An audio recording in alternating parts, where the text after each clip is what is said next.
ओम शांती। आज 24/12/2024 महावाक्य। गोड मुलांनो, अपार खुशीमध्ये आणि नशेमध्ये राहण्यासाठी देही अभिमानाचा रोग सोडून देऊन प्रीत बुद्धी बना, स्वतःचे वर्तन सुधारा। प्रश्न: कोणत्या मुलांना ज्ञानाचा उलटा नशा चढू शकत नाही?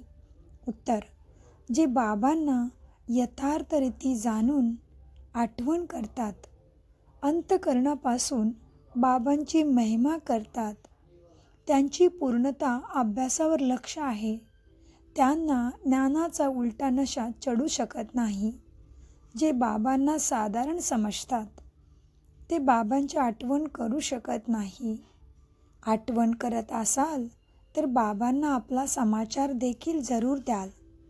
मुले जेव्हा आपला समाचार देत नाहीत तेव्हा बाबांना विचार येतो की मुले कुठे मूर्छित तर नाही झालेत, मुलांना उलझन तर नाही ना?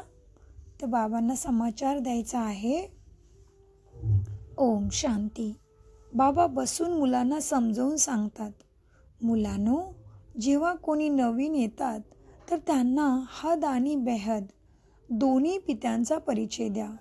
हद्देचा पिता म्हणजे आपला शरीराचा पिता, बेहदचा बाबा म्हणजे बेहद विश्वाच्या आत्म्यांचे पिता। ते हद्दचे पिता तर प्रत्येक जीव आत्म्याचा वेगवेगळा आहे। हे ज्ञान सुद्धा सर्वांना एकसारखे स्वतः धारण करून सर्वांना द्यायचं आहे। बाबा सांगतात, धारणेमध्ये सर्वजण एकसारखे नसतात। कोणी 1%, कोणी 95% धारण करतात। ही तर समजून घेण्याची गोष्ट आहे।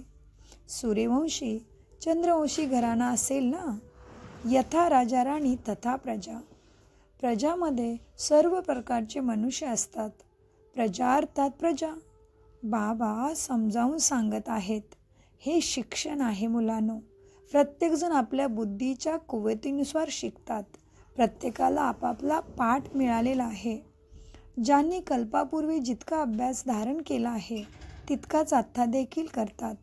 शिक्षण कधी लपून राहू शकत नाही। जो जितका अभ्यास करतो तितका उच्च पद प्राप्त करतो। ही सुद्धा जन्मोजन्मोची बादशाही प्राप्त करण्याचा अभ्यास आहे। त्याच्यामुळे बाबांच्या आज्ञेचं पालन करून बाबांच्याकडून स्कॉलरशिप घ्यायची आहे। या स्कूलला सामान्य स्कूल समजायचे नाही। गोड गोड खूप खूप वर्षानंतर भेटलेल्या मुलांच्या प्रती मातपिता बापदादांची प्रेमपूर्वक आठवण आणि शुभप्रभात। आत्मिक पित्यांचा आत्मिक मुलांना नमस्ते। आम्ही आत्मिक मुलांचा आत्मिक पित्यांना नमस्ते। धारणेसाठी मुख्य सारांश: नेहमी आपणच आपल्याला सुरक्षित ठेवण्यासाठी बुद्धीला विचारसागर मंथनामध्ये व्यस्त ठेवायचं आहे। स्वदर्शन चक्रधारी बनून राहायचं आहे। झगमुई म्हणजे व्यर्थच्या गोष्टीमध्ये आपला समय लावायचा नाही। आपला वेळ वाया घालवायचा नाही। 2.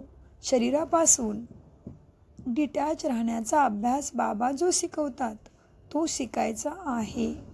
मायाच्या फोर्सपासून वाचण्याकरिता आपली अवस्था अचलाडोल बनवायची आहे। म्हणजे जेव्हा बघा आत्मा शरीरात सोडून जाणार असते तेव्हा शरीर डिटॅच करते ना, शरीराला सोडावंच लागतं ना। आणि आपल्याला माहिती झालेलं आहे आत्मा अमर आहे, शरीर अमर नाही। त्याच्यामुळे शरीरापासून मी वेगळा आहे याचा अभ्यास आत्तापासूनच केला तर मात्र सद्गती सद्बुद्धी जरूर मिळते। वरदान: ब्रह्मा बाप समान ध्यायाला लक्ष घ्यायचं आहे।